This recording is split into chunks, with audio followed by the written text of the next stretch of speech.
Now, as you know that what is the first law of thermodynamics, so you know that there is a major limitation to the first law of thermodynamics.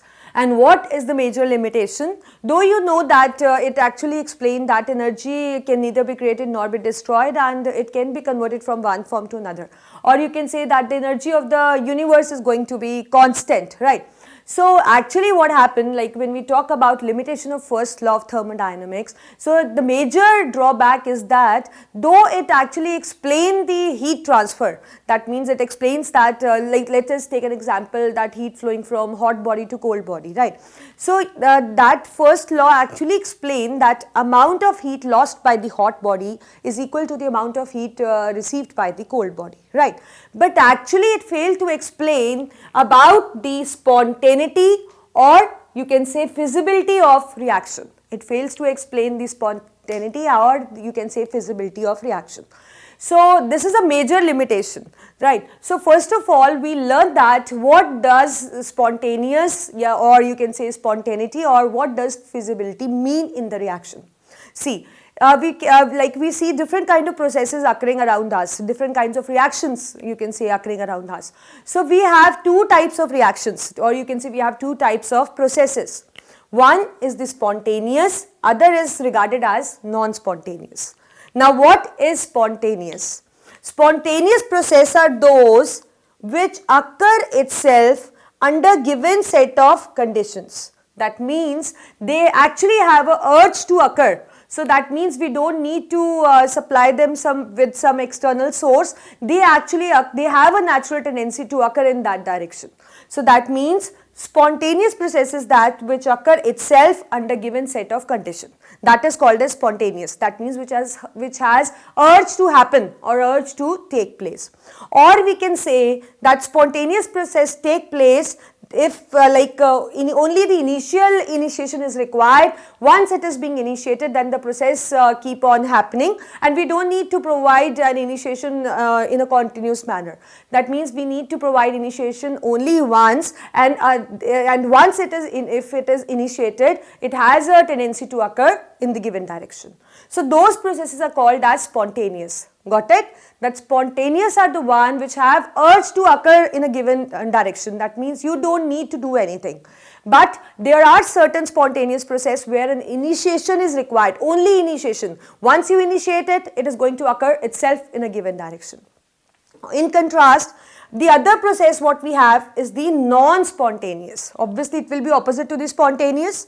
That means they do not occur itself under given set of condition. That means even you initiate it, or you can say if we see that whether they have a natural tendency or not. So we see that non-spontaneous are the one which do not occur itself under given set of condition, whether you provide the initiation or anything, but they have tendency not to occur itself under the given set of condition. So let us take few examples. Like we'll concentrate on the spontaneity here, the spontaneous process, because this is what is the limitation of the first law, that it does not explain the spontaneity, that whether the process is going to take place or whether the process is not going to take place. Like if I say that heat flows from hot body to cold body, right? So it actually explains that the heat flow from the hot body is equal to the heat gained by the cold body. But it actually doesn't determine that whether the heat can flow from hot to cold body or whether the heat can flow from cold to hot body. So that means what is the natural tendency? If whether it will flow or not, it is not determined by the first law. So if we take an example of spontaneous process where no initiation is required. These are few spontaneous process where no initiation is required. Actually, they take place by itself under given set of condition. Like when you add salt into water. Suppose you add salt into water, they will constantly move. You don't have to do anything. They will constantly move and it will get converted into salted water. But if you stir it, it will happen more fast. But if you are not doing any kind of stirring, then also it will take few minutes or a few span of time, and it will definitely get dissolved in the water. So there, if you provide an initiation, then also it's okay. If you are not providing initiation, then also the process occur itself. Second is the evaporation of water. Suppose you take a water in a glass and you just keep it in a room. After a few days, you will see that the water just get evaporated because the you can say the content of the water in the glass actually falls down, and with few days you will see that there is no water left inside the glass. So again, it has a tendency to occur itself. The next, flow of water down a hill. You know that whenever water is flowing, it flows down a hill. That means it has a tendency to flow itself, or means you can say the process occur itself under the given set of conditions. Likewise, if you add hydrogen to iodine, you see that the hydrogen iodide formation doesn't require any initiation. They both constantly react and they just give rise to hydrogen iodide. But there are certain spontaneous processes where an initiation is required, and once it is being initiated, the reaction occur, it has an urge to happen in the given direction. Like lighting a candle, once you just light it, it will keep glowing, keep glowing, and the wax will keep on melting.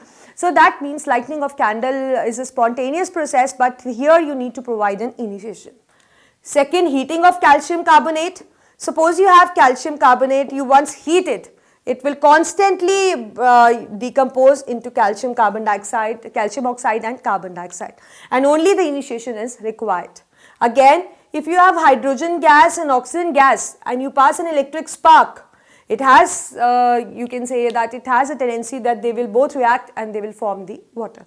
So that means these are also spontaneous, but here we need to provide them certain initiation, and the initiation is not required throughout the process. It is just required in the beginning, and once it is being initiated, the process has an urge to happen itself. So these things are not explained by the first law of the thermodynamics. Now the question must be striking your mind that what special thing you can say is there in a spontaneous process that they happen if initiated, or they have a tendency to occur itself. And in contrast, non-spontaneous is lacking that special thing, that it doesn't allow this non-spontaneous process to occur itself. So definitely there is going to be certain factor which is responsible, which is present in a certain process and it is absent in a certain process. That is why some processes are spontaneous and some are non-spontaneous. So let us see that driving force. Let us see that driving force. What do you mean by driving force? That means the force which is present in that, the factor that is present in the spontaneous process which make the reaction happen itself, or you can say once if it is initiated then it keeps on happening. So let us study about that, what is that driving force that makes certain processes spontaneous and certain processes as non-spontaneous.